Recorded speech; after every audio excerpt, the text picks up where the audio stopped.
गणितात एक कसा कमी होतो? शंकर महाराज गणितात एक कसा कमी होतो पहिल्यांदा ते सांगतो. 3 मित्र होते, नारद समजून सांगतात. मैत्री चांगली होती, मैत्री पक्की, पण खर्च आपला आपला. आणि म्हणून 3 जण जेवायला गेले. कुठं? हॉटेलला. कुठं गेले? जेवायला. ठरलं होतं असं, मैत्री चांगली पण खर्च आपोआपला करायचा. आम्ही गणितात एक कसा कमी होतो याचं बद्दल बोलतोय. ठरलं, 3 जण जेवायला गेले, जेवायला बसले, जेवण झालं आणि जेवण झाल्यानंतर त्या 3घाचं बिल झालं 25 रुपये. किती नागेश महाराज? 25 रुपये बिल झालं. 3घांनी ठरवलं होतं आपोआपले पैसे द्यायचे. खिशातले 3घांनी 10-10 रुपये काढले आणि त्या वेटरला देऊन टाकले. त्या वेटरने ते 30 रुपये घेतले, गल्ल्यात टाकले. बिल किती झालं?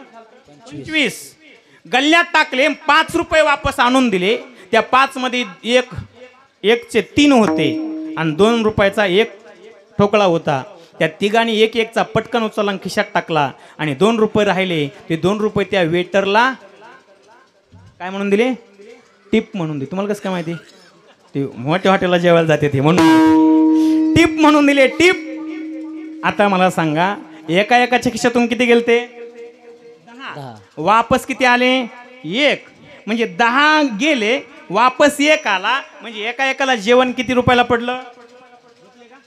9 रुपयाला.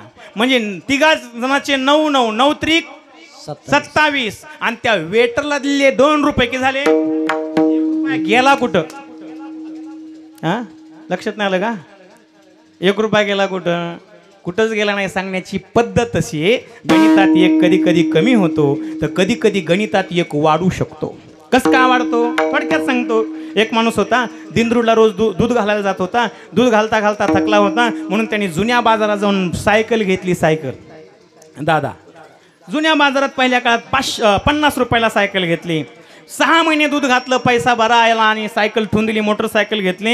आणि तसंच असते माणूस. सुरुवातीला एसटीने फिरते, पुन्हा मोटरसायकल फिरते, पुन्हा 4 व्हीलरमध्ये फिरते, पुन्हा अपेक्षा वाढते. नाही आता हिच्यापेक्षा दुसरी घेतली पाहिजे, हिच्यापेक्षा दुसरी घेतली पाहिजे, अशी अपेक्षा वाढत असते. आणि म्हणून त्याने विचार केला, गाडी ती सायकल लावली आणि मोटरसायकल घेतली. पण त्याच्या मनामध्ये एक दिवस भाव आला की ही सायकल आपण विकून टाकावी. म्हणून योगायोग असा आला की गिरायकही पटकन लागलं आणि चांगली सायकल होती, एकल हाती वापरली होती. विचारलं, सायकल विकायची केवढ्याला? 50 रुपयाला. घेणाराने पटकन 50 काढले, देऊन टाकले. तो सायकल घेऊन निघाला. पण याच्या मनामध्ये पुन्हा विचार आला, आपण 6 महिने वापरली, कमीत कमी 4-2 हजार रुपये तरी 4-2 रुपये तरी कमी करायला पाहिजेत. म्हणून मनामध्ये भाव आला, आपण तसं नव्हतं करायला पाहिजे. 50ला विकली का 5 रुपये तरी कमी करायला पाहिजेत. म्हणून त्यांनी 5 रुपये घेतले आणि त्याच्या मुलाजवळ दिले आणि सांगितलं, अरे जा रे, तो मंदिराच्या पलकडे आता सायकल घेऊन गेला माणूस आहे ना, त्या मामाला हे 5 रुपये देऊन ये.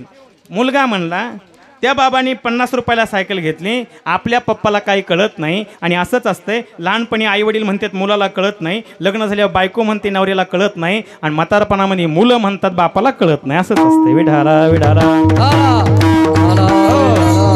कळत नाही म्हणला, 50 दिलेत ना, 5 कशाला द्यायचेत? म्हणून त्याने त्या 5 मधले शंकर महाराज 3 रुपये खिशात घातले आणि 2 रुपये त्या सायकल घेणाऱ्या माणसाला देऊन टाकले. त्या सायकल केवढ्याला घेतली होती? 50ला. त्याने घेतली होती 50ला, त्याला वापस मिळाले 2 रुपये. आता सायकल केवढ्याला पडली त्याला? 50 मधून 2 वापस आले, 48 रुपये ते. आणि त्या मुलाने खिशात घातले 3 रुपये. 48 आणि 3 51. माझ्या पाकिटातला घातला काय? 1 रुपया आला कुठून? कधी कधी एक गणितात वाढू शकतो. कुठून आला विचार नका करू, पुढच्या वर्षी कीर्तनात सांगतो. विठाला विठाला.